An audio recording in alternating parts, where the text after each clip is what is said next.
Hello guys, welcome back. आज की video में हम दो टॉपिक्स पर बात करने वाले हैं। पहला तो ये कि इम्पोर्टेंट टॉपिक्स क्या रहेंगे आपके, जिनको आपको स्किप नहीं करना है, और दूसरा ये कि जब भी आपको कुछ भी क्वेश्चंस आएंगे तो आप उनको आंसर कैसे करोगे जिससे आप अच्छे मार्क्स गेन कर पाएँ। ठीक है, तो हम शुरू करते हैं अपने वीडियो को। तो दोनों टॉपिक्स डिस्कस करने वाले हैं, तो आप वीडियो एंड तक देखिएगा। तो हम यूनिट वाइज टॉपिक्स देख लेते हैं। यूनिट फर्स्ट की यदि हम बात करें तो जो आपका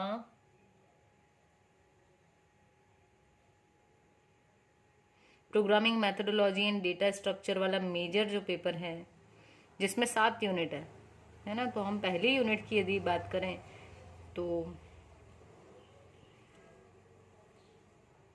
अगेन इसमें एक तो प्रोग्राम होता क्या है, ठीक है, stages in program development, program उसमें क्या स्टेजेस होती हैं वो, और एक सिंपल सा आपको C++ का प्रोग्राम, चाहे आप सिर्फ हेलो वर्ल्ड प्रिंट करवाना चाहें तो वो आपको पता होना चाहिए। दूसरा एक एल्गोरिदम को हम मान लेते हैं कि ये इंपॉर्टेंट है। Then types of programming methodologies, ये पूछा जा सकता है, ठीक है, जिसमें आपको टॉप डाउन बॉटम अप ये वाली जो आप मेथड्स बताते हैं वो टाइप्स, ठीक, टाइप्स ऑफ प्रोग्रामिंग। क्यों हम इसको इम्पोर्टेंट मान रहे हैं? क्योंकि पेपर का टाइटल भी यही है, प्रोग्रामिंग मैथडोलॉजी। तो मान सकते हैं कि जो भी पेपर सेटर हों उन्होंने शायद ये पूछा हो, जो पेपर जहाँ से भी आएगा, बाहर से भी आ सकता है, ठीक। उसके बाद में आपके पास ऑपरेटर्स पूछ सकते हैं आपसे। ये टॉपिक्स देखने में आपको लग रहा होगा कि 4 टॉपिक्स हैं और इतने ज़्यादा, लेकिन नहीं है। जैसे ऑपरेटर्स, इसमें हो गए आपके रिलेशनल ऑपरेटर। समझना बहुत आसान है। रिलेशनल मतलब जब आप दो वेरिएबल्स को आपस में रिलेशन करके देख रहे हो कि less than, greater than, less than, equals to, ये सारे लॉजिकल ऑपरेटर्स, ठीक है। और यदि हम बात करें तो ये देखिए, फिर से वही, ये जो ऑपरेटर्स थे उनको ही 2 बार पूछा गया है। अगर आप सिलेबस जब भी देखेंगे तो उसमें आप देखेंगे। देन एक्सप्रेशंस, और यहाँ पर भी हम ये जो आपका कंडीशनल स्टेटमेंट है, इफ एल्स और स्विच केस, ये ओपन इलेक्टिव वालों को भी आया था, ठीक है। तो हम मान सकते हैं कि ये इसमें भी पूछा जा सकता है क्योंकि प्रोग्रामिंग से रिलेटेड है। तो इतना तो आपको पढ़ना ही है यूनिट 1 में, ठीक है। मतलब आपको पूरा ही पढ़ना है और इनको भी पढ़ना है, स्किप नहीं करना है। मैं ऐसा इसलिए नहीं बोलूँगी कि सिर्फ यही पढ़ो, कि बाय चांस यदि इसमें से नहीं आया इन केस, तो आप ये ना कहें कि हम आपने जो कहा था वही पढ़ के गए, ठीक है। तो गाइस, आपको पढ़ना सब कुछ है, इनको भी पढ़ना है। उसके बाद में यदि हम बात करें तो इसमें आपको सेकेंड यूनिट आ जाएगी नेक्स्ट हमारी। सेकेंड यूनिट में आप क्या क्या पढ़ लेंगे? यूनिट 2, इसके अंदर आपके जो लूप्स हैं, मोस्ट इम्पॉर्टेंट लूप्स पूछे जा सकते हैं, ठीक है। तो आपको जो तीनों लूप्स हैं आपके, फॉर, व्हाइल और डू व्हाइल, इस वीडियो के एंड में बताऊंगी मैं कि आप आंसर कैसे लिखें कि आपको अच्छे मार्क्स मिले, ठीक है। सो व्हाइल, डू व्हाइल और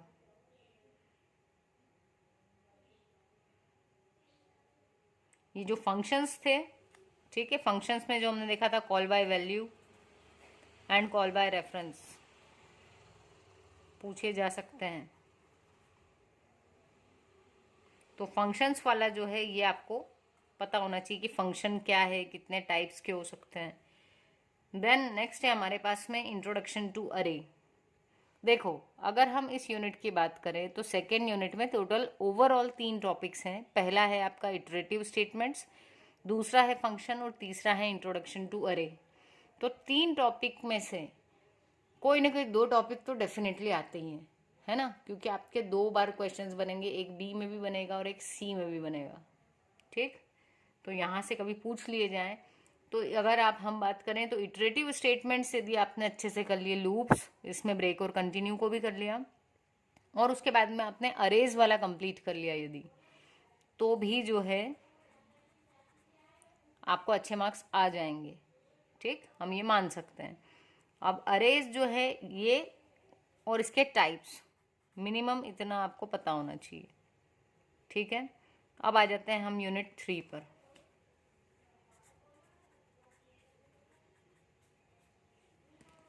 यूनिट 3 में दे रखे हैं आपको structures, unions, strings, searching algorithm और file handling.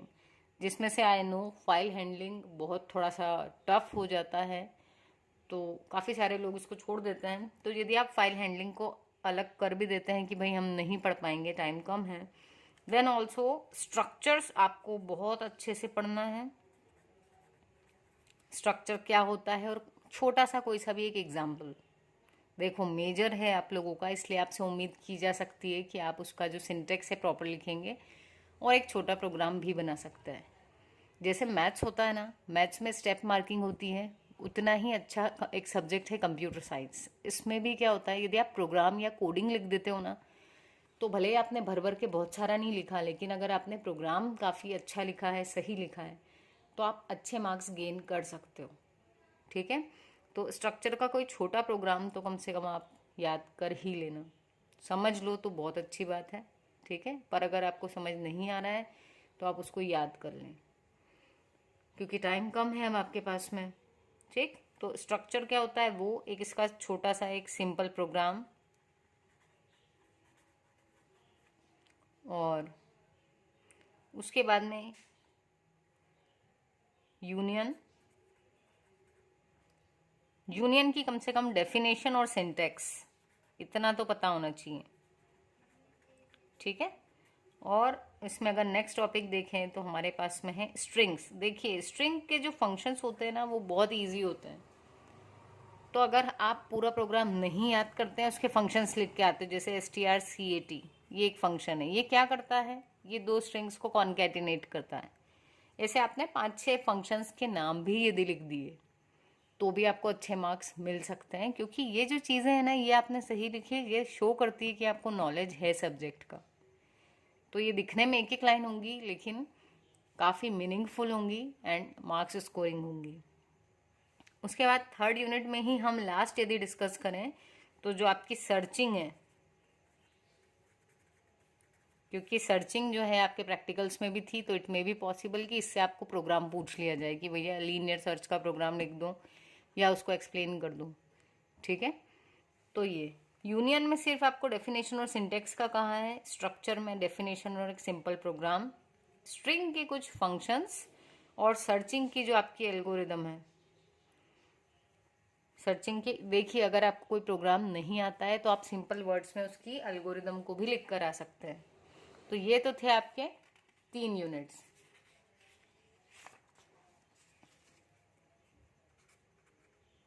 Next unit is your 4th unit. 4th unit में हम बात करें यदि, तो चौथी यूनिट में आपके पास में देखो वो जो डेटा स्ट्रक्चर की डेफिनेशन थी, वो जिसका जो पूरा एक डायग्राम बताया होगा आपको क्लास में, data structure, linear, non linear, primitive, non primitive, वो वाला।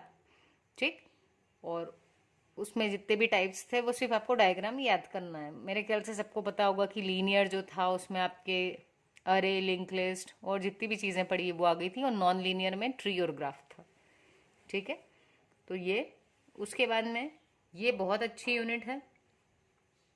इसमें आपको स्टैक मोस्ट इम्पॉर्टेंट है, लिंक लिस्ट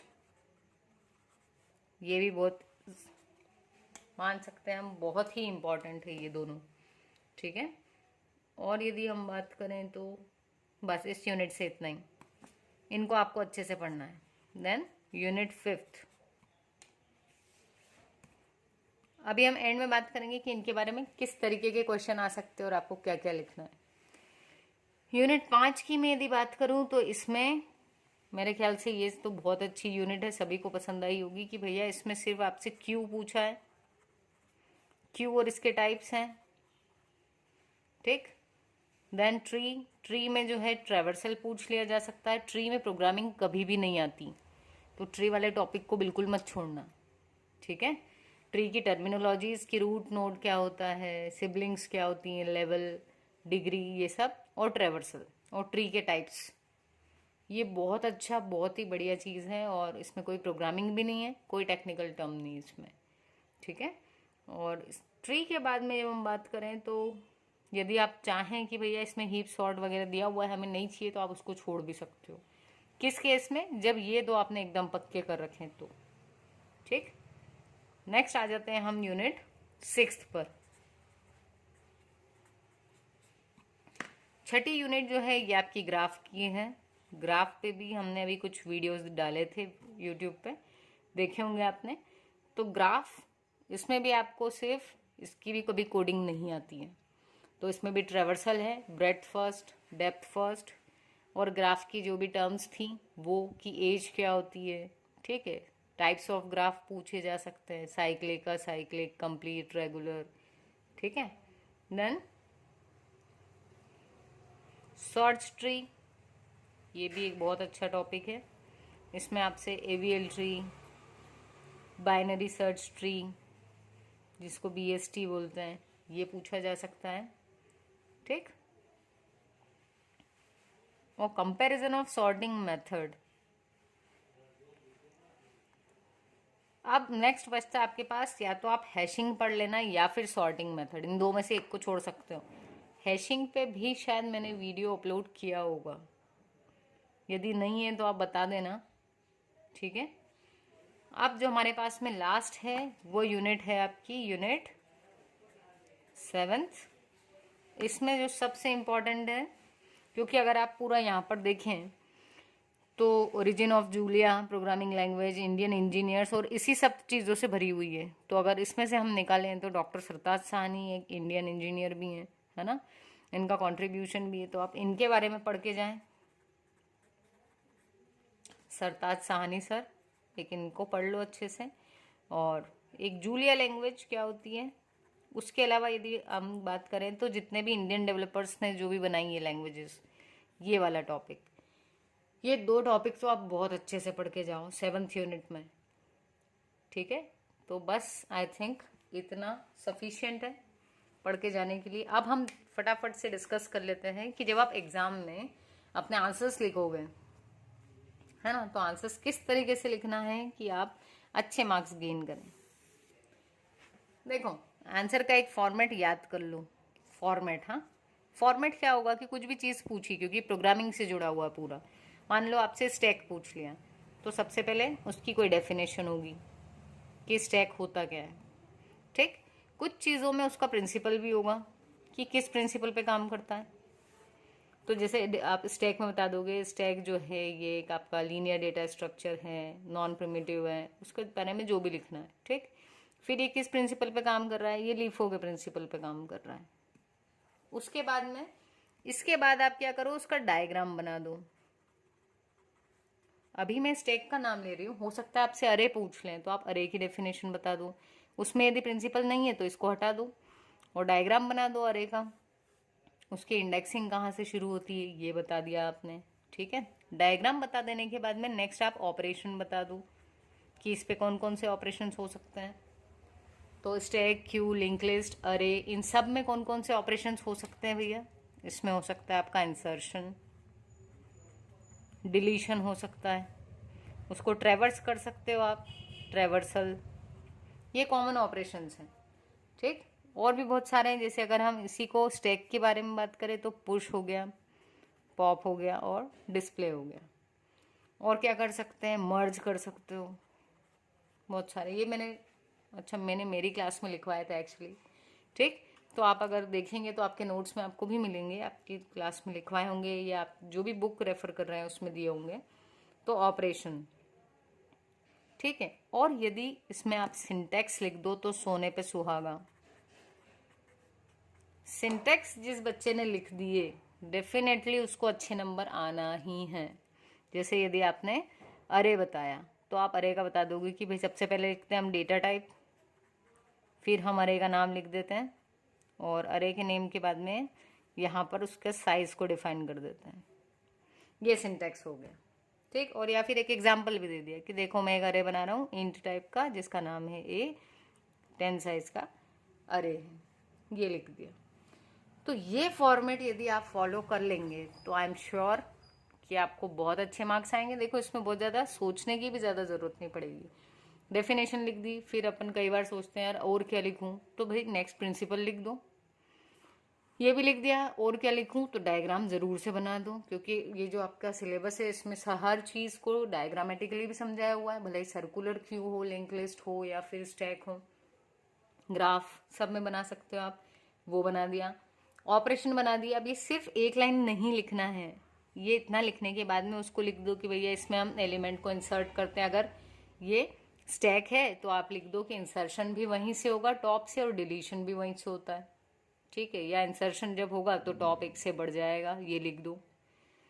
डिलीशन के लिए भी कुछ लिख दो, ट्रेवर्सल। एक एक लाइन का आप ऐसे लिखते जाएंगे तो चीजें बढ़ती जाएंगी। और सिंटेक्स भी लिख दो।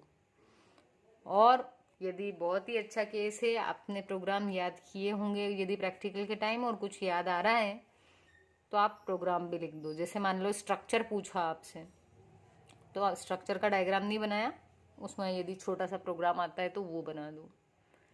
क्योंकि भाई जो 8 नंबर और 11 नंबर के क्वेश्चन हैं उसमें तो आपको अच्छा खासा लिखना है। 3 नंबर वाले में आप थोड़ा सा भी लिखोगे तो भी हम समझ सकते हैं, है ना, कि हमको अच्छे नंबर आ जाएंगे। बट 8 और 11 के लिए आपको अपना परफॉर्मेंस जो है वो कॉपी में बताना होगा कि भैया मुझे नॉलेज है इस चीज़ का। सो आई होप ये वीडियो आपके लिए हेल्पफुल हो और आपकी तैयारी बहुत शानदार और जानदार हो, है ना। मेरी बहुत सारी विशेष सभी स्टूडेंट्स के साथ कि आप सबका पेपर बहुत ही अच्छा जाए, ठीक है। So all the best guys, मिलते हैं अपने नेक्स्ट वीडियो में।